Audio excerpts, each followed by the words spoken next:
جو ہی مونسون کا موسم آتا ہے، بارش اکثر اچانک اور بغیر کسی پیشگی اطلاع کے شروع ہو جاتی ہے، جس سے سڑک پر موجود افراد حیران و پریشان ہو جاتے ہیں۔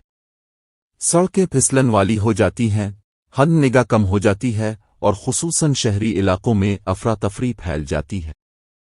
ٹریفک پولیس کے سڑکوں پر موجود ہونے کے باوجود لوگ غیر ضروری خطرات مول لیتے ہیں۔ یہ عام بات ہے کہ لوگ پالوں کے نیچے بارش سے بچنے کے لیے کھڑے ہو جاتے ہیں، جو کہ ایک خطرناک عمل ہے کیونکہ وہاں حد نگاہ کم ہوتی ہے اور حادثات کا خطرہ بڑھ جاتا ہے۔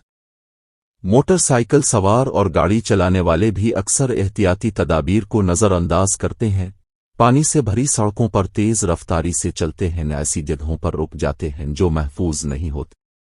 مون سون کی بارش ہم سب سے صبر، احتیاط اور باہمی تعاون کا تقاضا کرتی ہے، چاہے ہم ڈرائیور ہوں، موٹر سائیکل سوار ہوں یا پیدل چلنے والے۔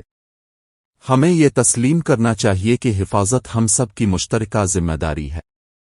تھوڑی سی احتیاط، جیسے کہ رفتار کم کرنا، گاڑی کی ہیڈ لائٹس جلانا، پانی سے بھری سڑکوں سے گریز کرنا اور ٹریفک قوانین کا احترام کرنا، بڑے حادثات سے بچا سکتا ہے۔ بارش اگرچہ خوشگوار ہوتی ہے، لیکن اس کے ساتھ خطرات بھی آتے ہیں جن کے لیے تیار رہنا ضروری ہے۔ آئیے ہم سب چند لمحوں کی لاپرواہی کو کسی سانحے میں تبدیل نہ ہونے دیں۔